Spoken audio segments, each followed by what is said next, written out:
सबै थोक गर्छु भन्यो भने त्यसको अर्थ केही पनि गर्दिनँ भन्ने हुन्छ। उहाँको नियत राम्रो होला, म दोष दिन चाहन्न, तर यो कार्यान्वयनमा जाँदैन। चुनौती चाहिँ कार्यान्वयनकै छ। मलाई लाग्छ यो कार्यान्वयन गर्न सकियो भने चाहिँ यसले राम्रै गति लिन्छ। आजभन्दा 25 वर्षदेखि लगातार भन्दै आइएका योजनाहरू पुरा गरिनेछ, पुरा गरिनेछ, पुरा गरिनेछ भनेर मन्त्र जाप गर्नु साह्रै नै हास्यास्पद हुनु, कमसेकम हास्यास्पद, योभन्दा कडा शब्द प्रयोग नगरौँ। यतिखेर यो सबै कुराहरूसँग कुनै पनि सरकार नराखेको ढङ्गबाट जसरी आएको छ, यसबाट यसको तयारी के छ, उसको सोचाइ के छ, उसले कहाँ पुर्याउँछ भन्ने कुरालाई प्रश्न बनाउँछ। यसले हामीलाई थप निराश पनि बनायो र यो कुनै तयारी बिनाको अवस्थामा छ भन्ने कुरा पनि दर्शायो। देशको सार्वभौम सत्ता, आकार प्रकार वा जनसङ्ख्या वा सैन्य सामर्थ्यले ठुलो वा सानो हुँदैन।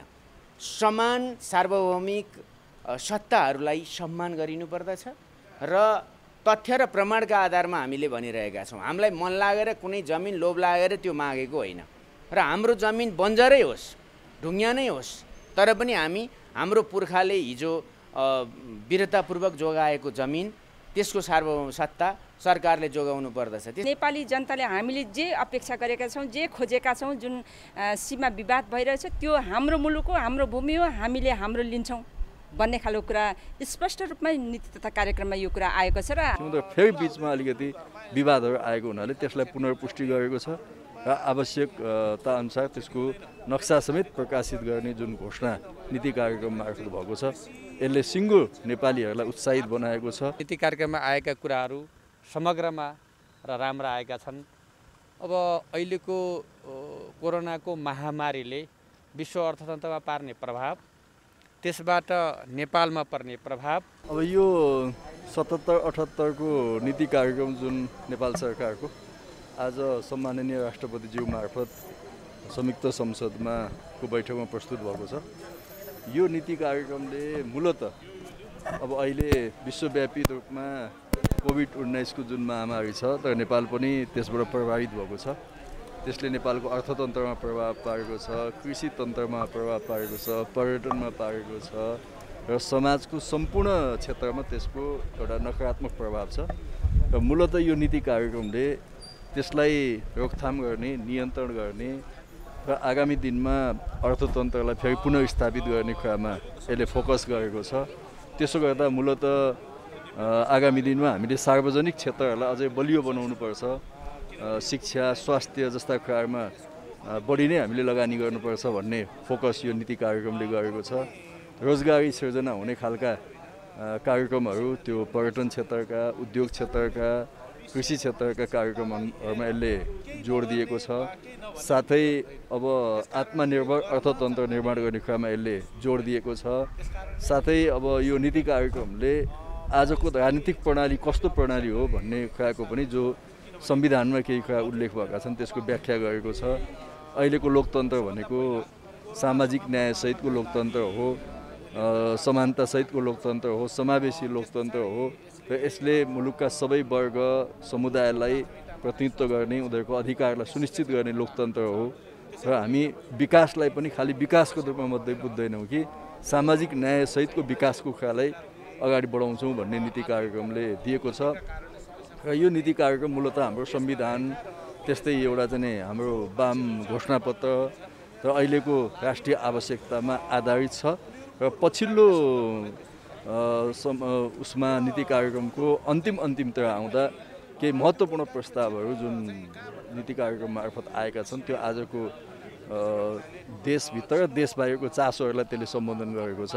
विशेष गरी हाम्रो राष्ट्रियताको सन्दर्भमा लिपुलेक, कालापानी, लिम्पियाधुरा क्षेत्रहरू नेपालको हो भन्ने हामीले पहिलेदेखि भन्दै आएका थियौँ, तर फेरि बिचमा अलिकति विवादहरू आएको हुनाले त्यसलाई पुनर्पुष्टि गरेको छ र आवश्यकता अनुसार त्यसको नक्सा समेत प्रकाशित गर्ने जुन घोषणा नीति कार्यक्रम मार्फत भएको छ, यसले सिङ्गो नेपालीहरूलाई उत्साहित बनाएको छ र नेपालले अन्तर्राष्ट्रिय क्षेत्रमा पनि यस विषयमा आफ्नो दावा प्रस्तुत गर्न सक्ने एउटा हैसियत चाहिँ निर्माण गरेको छ। यसले चाहिँ कोरोनाबाट सिर्जित व्यवस्थालाई कति सम्बोधन गरेको छ?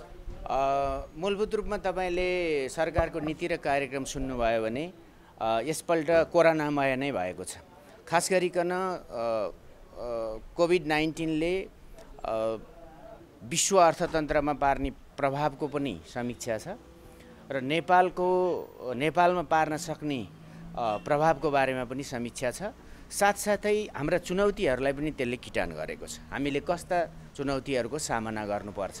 मूलभूत रूपमा ठुलो सङ्ख्यामा विदेशमा कार्यरत रहेको नेपाली युवा शक्तिले ती देशहरूमा पनि रोजगारी गुमाउन सक्ने र नेपालमै भएका रोजगारीहरू पनि कमजोर हुन सक्ने हुनाले प्रधानमन्त्री स्वरोजगार कार्यक्रम जुन छ त्यसलाई उत्पादनमूलक क्षेत्रतर्फ लैजाने कुरा, त्यसै गरी उद्योगहरूलाई रुग्ण उद्योगहरूलाई नयाँ व्यवस्थापनका साथमा र निजी क्षेत्रको समेत संलग्नतामा अगाडि बढाउने कुरा, राष्ट्रिय गौरवका आयोजनाहरूलाई पनि त्यसको एउटा मापन गरेर त्यसको एउटा स्ट्यान्डर्ड राखेर चाहिँ त्यसमा पनि प्रभाव नपार्ने कुरा र सँगसँगै मूलभूत रूपमा कृषि क्षेत्रमा जुन ठुलो मात्रामा नेपालको खपत भइरहेको आम्दानी के अरे यो आयात भइरहेको छ कृषि क्षेत्रमा, खाद्य फलफुल तरकारी सबै चिजहरूमा, दालहन सबै चिजहरूमा, यसलाई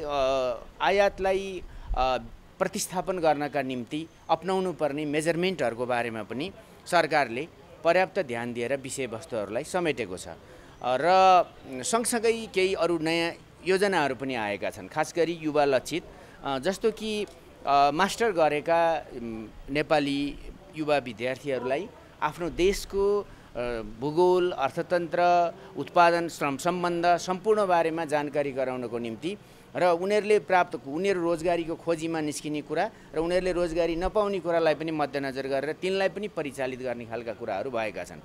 सँगसँगै यसले विगतको सरकारले जुन स्थिरता र विकासको नारा र बाचासहित नेतृत्वमा आएको सरकारले त्यसको मूलभूत पक्षलाई कोभिड-19ले पनि प्रभावित पारेको देखिएन। यो सबभन्दा राम्रो कुरा हो, किनभने उसको त्यो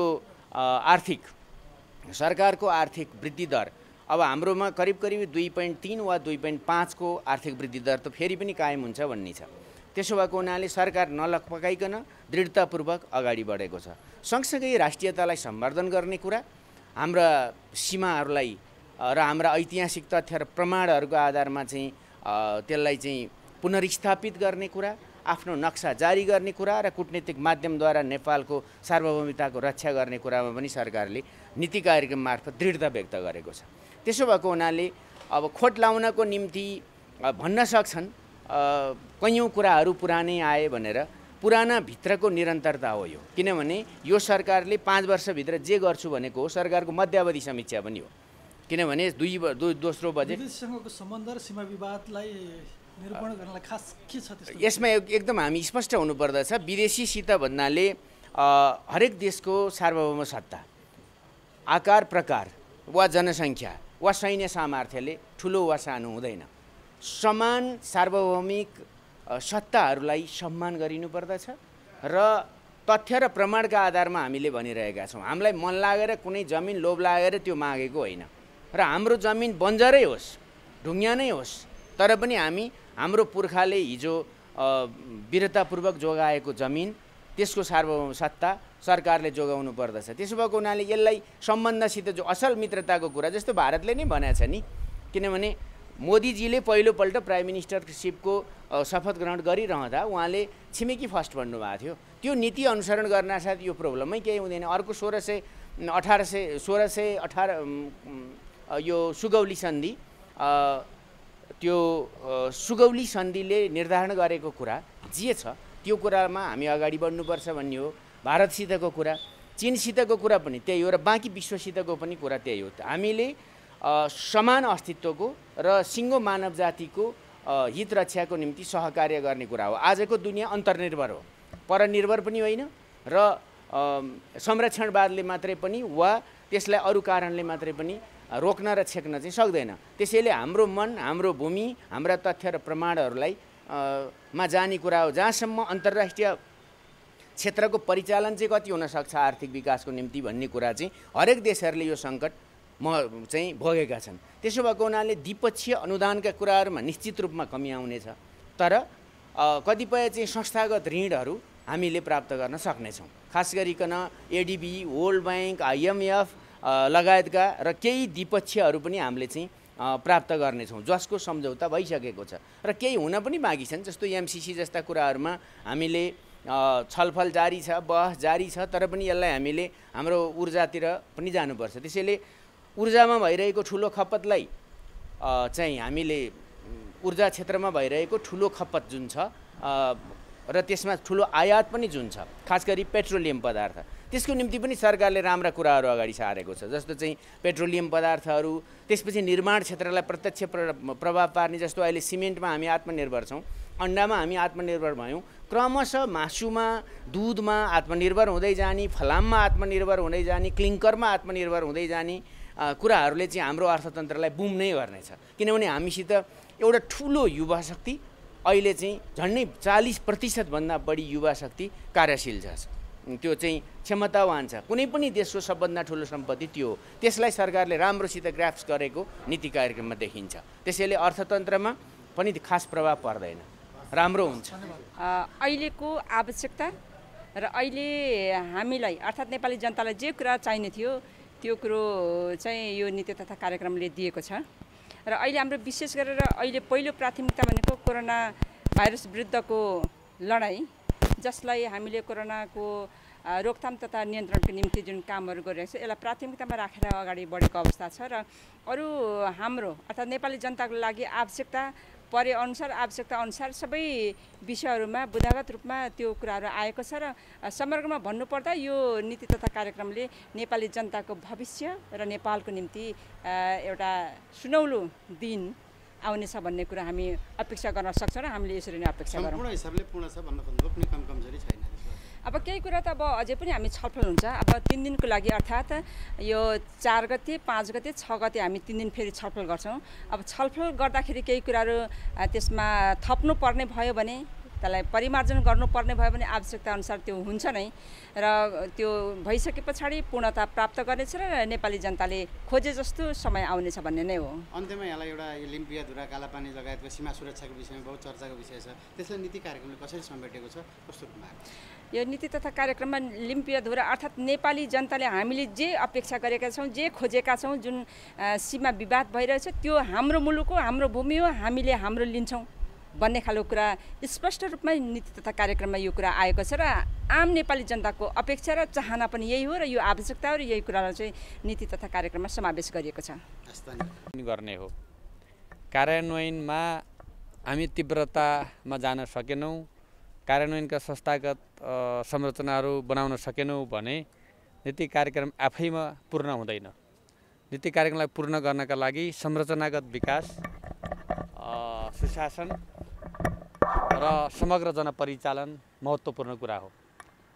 त्यसले नीति कार्यक्रमको सफलतालाई नै अगाडि बढाउने हो। त्यसकारणले नीति कार्यक्रममा आएका कुराहरू समग्रमा र राम्रा आएका छन्।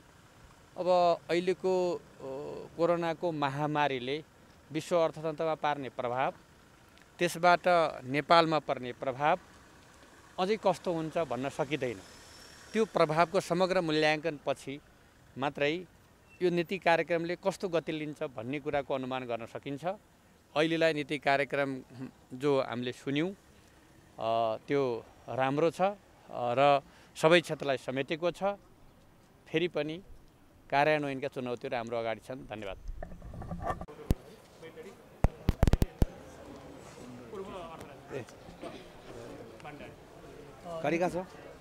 नीति तथा कार्यक्रमलाई कोरोनाको कहरलाई कतिसम्म सम्बोधन गरेको छ नीति तथा कार्यक्रमले? यो नीति तथा कार्यक्रम सम्माननीय राष्ट्रपतिजीको मुखबाट आज संसदमा सुन्दै गर्दा मलाई कोरोना सङ्क्रमणबाट नेपाल प्रभावितै नभएको र यसले प्रभावित गर्न पनि नसक्ने सरकारले पहिलो पृष्ठमा घोषणा गरिदिएको भए हुन्थ्यो भन्ने लाग्यो। यो गएको वर्षभन्दा 1 घन्टा करिब 10 मिनट लामो नीति तथा कार्यक्रमको आज वाचन भएको हामीले सुन्यौँ र मैले थाहा पाएसम्म, मेरो जानकारीमा भएसम्म यो प्रजातान्त्रिक कालमा सबैभन्दा बढी शब्दहरूले भरिएको नीति र कार्यक्रम हो। यो वर्ष सरकारले सबै कुरा गर्छु भनेको छ। यो वर्ष देशको सङ्कट यसरी सुरु भइसक्यो र सङ्कटग्रस्त हामी भइसक्यौँ, उन्मुख मात्र होइन। र हामीलाई कहाँ पुग्छौँ भने थाहा नभएको यो बेलामा यतिखेर यो सबै कुराहरूसँग कुनै पनि सरकार नराखेको ढङ्गबाट जसरी आएको छ, यसबाट यसको तयारी के छ, उसको सोचाइ के छ, उसले कहाँ पुर्याउँछ भन्ने कुरालाई प्रश्न बनाउँछ। यसले हामीलाई थप निराश पनि बनायो र यो कुनै तयारी बिनाको अवस्थामा छ भन्ने कुरा पनि दर्शायो। सीमा विवाद पनि यही बिचमा आएको छ। राष्ट्रियताको लागि सबै दलहरू पनि एकै ठाउँमा आएको अवस्थामा नीति तथा कार्यक्रमले त्यसलाई दिगो समाधानको लागि के खोजेको छ? यस्तो चाहिँ हेर्नुहोस्, यो विषयहरूको सन्दर्भमा केही कुराहरू आएको छ, तर मलाई लाग्छ नीति तथा कार्यक्रममा मुख्य रूपमा अहिले यतिखेर आउने भनेको एउटा विश्वास हो होइन, एउटा भरोसा हो, नागरिकलाई आश्वस्त गर्ने हो। एकातिर हामी देशभित्रको कोरोनाको यत्रो सङ्कटमा छौँ, अर्कोतिर यो खालको खुला दादागिरीको बिचमा छौँ होइन। यसले हामीलाई आश्वस्त पनि बनाएन, यसले हामीलाई आशावादी पनि बनाएन। र आम जनतालाई कुनै पनि आशा, आत्मविश्वास र भरोसा नदिने र यान्त्रिक रूपमा आजभन्दा 25 वर्षदेखि लगातार भन्दै आइएका योजनाहरू पुरा गरिनेछ भनेर मन्त्र जाप गर्नु साह्रै नै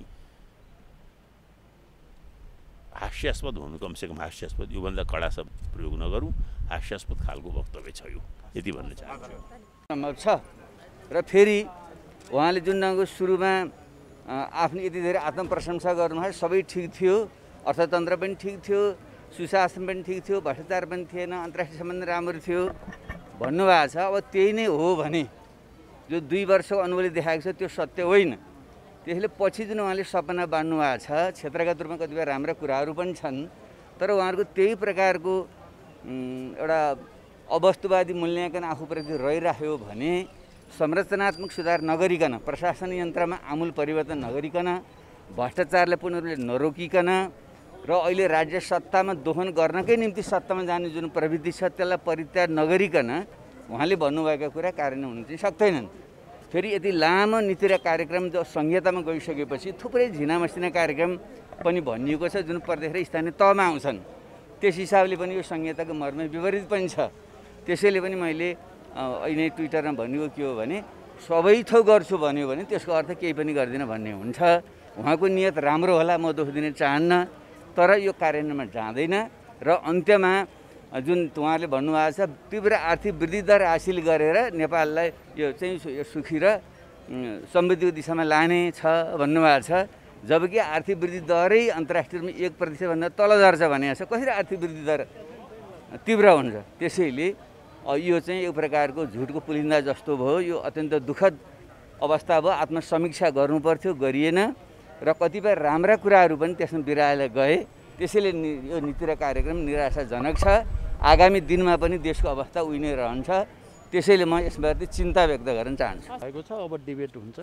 कार्यान्वयन हुनेमा कतिको विश्वास त? अब मुख्य कुरा कार्यान्वयन हो। अहिले कोभिड-19 को कारण जुन परिस्थिति सिर्जना भएको छ यसले सबैतिर जटिलताहरू चाहिँ पैदा गरेको छ। त्यसकारण चुनौती चाहिँ कार्यान्वयनकै छ। मलाई लाग्छ यो कार्यान्वयन गर्न सकियो भने चाहिँ यसले राम्रै गति लिन्छ। अब यो छलफल हुँदै जान्छ। मैले अघि नै भने नि हाम्रै पार्टीको नेतृत्वको सरकारले ल्याएको नीति कार्यक्रममा मेरो समर्थन। अब नीति कार्यक्रमको विषयमा आउँछु म। भने यति लामो एस्से मैले कल्पना गरेको थिएन। 63 पानाको छ, अघिल्लो वर्ष 26 पानाको थियो। 26 पानाबाट 63 पाना पुग्दाखेरि कहीँ सरकारलाई दुःखमा छौँ, कोरोनाको कारणले कसरी यो देखिन्छ थाहा छैन आजको दिनसम्म। स्वास्थ्यको चुनौती के हुन्छ थाहा छैन। स्वास्थ्यको चुनौती बढेन भने पनि सङ्क्रमण बढ्दै जाँदैछ। भारतको सङ्क्रमण हेर्दाखेरि पनि हामी कहाँ लुकेको परीक्षण नभएको सङ्क्रमण थुप्रै छ भन्ने कुरा सहजै अनुमान गर्न सकिन्छ। यस्तो बेलामा सरकारले सङ्क्रमण धेरै फैलिएन भने पनि अर्थतन्त्रलाई कसरी उकास्ने भनेर मूल विषयमा केन्द्रित हुने भन्दा सबै पहिले बनाइरहेको कार्यक्रम 6 महिना अगाडि हरेक मन्त्रालय लेख्न तयार हो कार्यक्रममा फेरि बेला अलिअलि कोभिड-19 को कुरा राख्नुभएको छ। आजको दिनमा त हामीले कुरा गर्नुपर्ने के हुन्थ्यो भन्दा यसबाट हुन सक्ने क्षति कहाँ हो, त्यो क्षतिलाई न्यून गर्नलाई हामीले के गर्न सक्छौँ त्यतातर्फ ध्यान दिनु, विदेशबाट रोजगारीबाट फर्किने मानिसका लागि के गर्न सकिन्छ त्यतातर्फ ध्यान दिनुपर्ने हुन्थ्यो। स्वास्थ्यको क्षेत्रमा अब आउने चुनौतीहरूलाई कसरी सामना गर्छौँ त्यतातर्फ ध्यान दिनुपर्ने हुन्थ्यो। विदेशबाट हामीलाई थुप्रो स्रोत साधन आउँदैन, त स्रोत साधन जुटाउनको लागि के गर्ने त्यसमा ध्यान हुनुपर्थ्यो। अब देशभित्रको स्रोत साधनले मात्रै पुर्याउँछु भन्नुभएको छ, यतिका कामहरू कसरी गर्न सकिएला भने एउटा मन्त्रालयको पनि यति लामो फेरिस्त छ कि बजेटमा पनि यति धेरै पहिले हुने गरेको थिएन। त्यसैले सरकारले प्राथमिकता गुमाएको छ। प्राथमिकता गुमाएर बनेको कार्यक्रमले, प्राथमिकता गुमाएको नीतिले यो कहरबाट, यो सङ्कटबाट मुलुकलाई बाहिर निकाल्न सक्दैन। त्यसैले मैले अहिले पनि नम्रतापूर्वक सरकारलाई आग्रह गर्छु, यो 63 पेजको पानाको नीति र कार्यक्रम बिर्सिनुहोस्। प्राथमिकता के हो त्यतातर्फ कुरा गरौँ। नेपालको अर्थतन्त्रलाई उकास्ने उपाय तल जान नदिने, उकास्ने नभनौँ, तल जान नदिने अहिले तत्कालका लागि के हो र आउने दिनमा यसबाट आएका अवसर र चुनौती दुईटालाई सामना गर्ने कुराको त्यति छोटो कुराका लागि मात्रै अगाडि जाउँ भन्ने लाग्छ।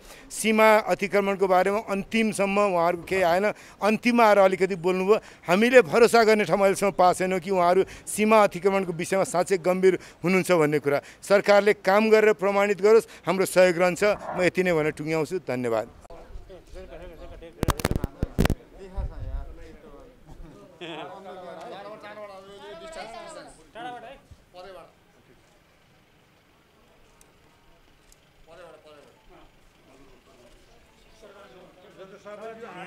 सरकारले ल्याएको निविदता कार्यक्रमलाई प्रतिपक्षले कसरी लिएको छ? यो खण्ड कापी भन्ने हुन्छ, यो यति लामो कहिले आएकै छैन। यो प्रधानमन्त्रीले यति लामो गराउनु भएको छ। यसबाट हुने अपेक्षा के कति लिनु भएको छ गर्नु भएको छ? पुरानै धेरै गर्नु पुरानै हालेको छ। पुरानो पढ्नु त त्यही गर्छ। कस्तो आउनु पर्थ्यो त? यति लामो हाल्ने काम थिएन। अब चाली कुरा गरे हुँदैन, सबभन्दा बढी गफार्दै गरिरहेको समेटिनुपर्ने कुराहरू समेटिएन भन्ने कुरा नि आयो। धेरै समेटिया छैन नि। कोरोनाको कहरलाई कति सम्बोधन गरेको छ यसले? के अरे? कोरोनाको सृजित अवस्थालाई कति सम्बोधन गरेको छ? अब गफ चाहिँ धेरै गरिरहेको छ, काम चाहिँ के हुन्छ थाहा छैन। ठिक छ।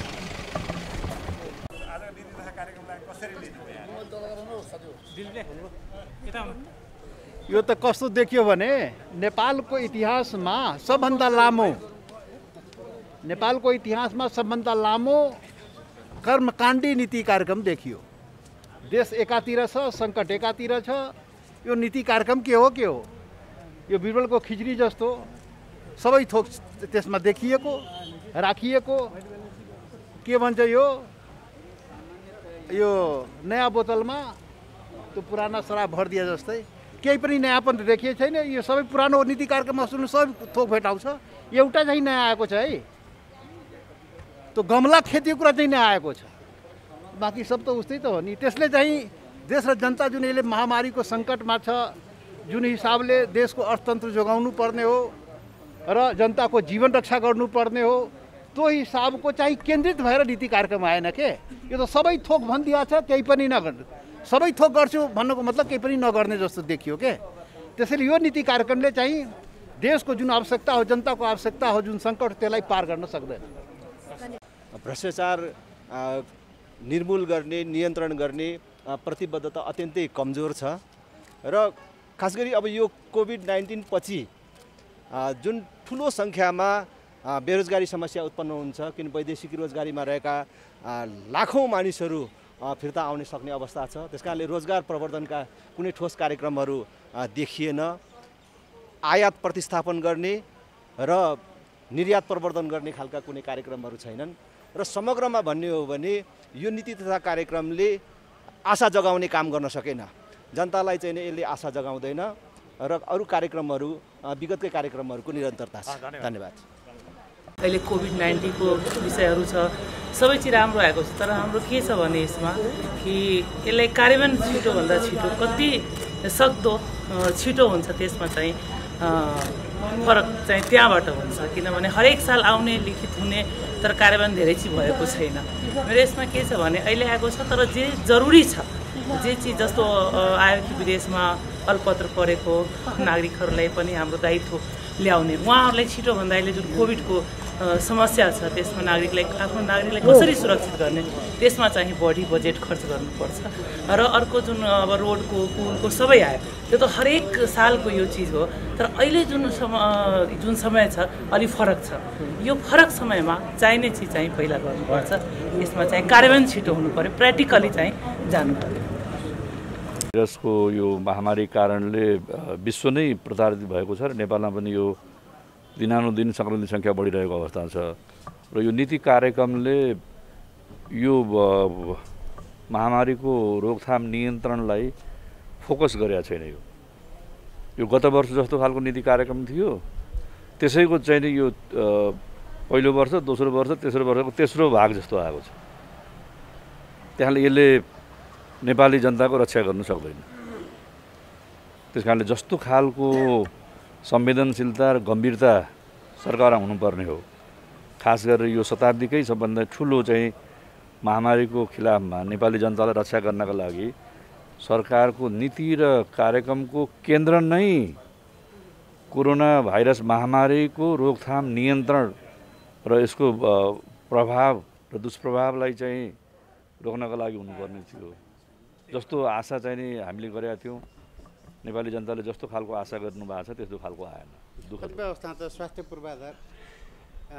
स्वास्थ्य पूर्वाधार लगायतदेखि सीमा सुरक्षाको कुराहरू जुन किसिमले समेट्नुपर्ने समेट्न सकेको छ होइन स्वास्थ्य पूर्वाधार एउटा चाहिँ नि दीर्घकालीन योजनाहरू भयो एउटा चाहिँ नि अल्पकालीन हो कि भोलिदेखि नै भयो नि अहिले नै जुझिरहेको छौँ नि त हामी त्यसको लागि त यो अब आशङ्कित मान्छेहरूलाई क्वारेन्टाइनमा राख्नु पऱ्यो आइसोलेसनमा राख्नु पऱ्यो अब क्वारेन्टाइनमा चाहिँ उचित चाहिँ व्यवस्थापन भइरहेको छैन क्वारेन्टाइनमा राखेका मान्छेलाई खाना खुवाउन सकिरहेको छैन त्यस्तै यतापट्टि आएर चाहिँ तपाईँलाई आइसोलेसनको चाहिँ बेडहरू भरिसक्यो एउटा हस्टेलमा चाहिँ नि एउटा मान्छे बिरामी देखिने बित्तिकै हस्टेल नै चाहिँ लक गरे अवस्था थियो हिजो त्यसले गर्दाखेरि यो जुन ढङ्गले यो महामारीलाई यो भाइरसको चाहिँ प्रभावलाई दुष्प्रभावलाई सरकारले संवेदनशील रूपमा लिनुपर्ने त्यो लिएको छैन यसले सीमा सुरक्षाको बारेमा के बोलेको छैन नीति सीमा सुरक्षाको बारेमा बोलेको छ त्यो पनि अब सरकारको नीति र कार्यक्रममा सीमा सुरक्षा बारेमा जुन सैद्धान्तिक कुरा आएको छ त्यो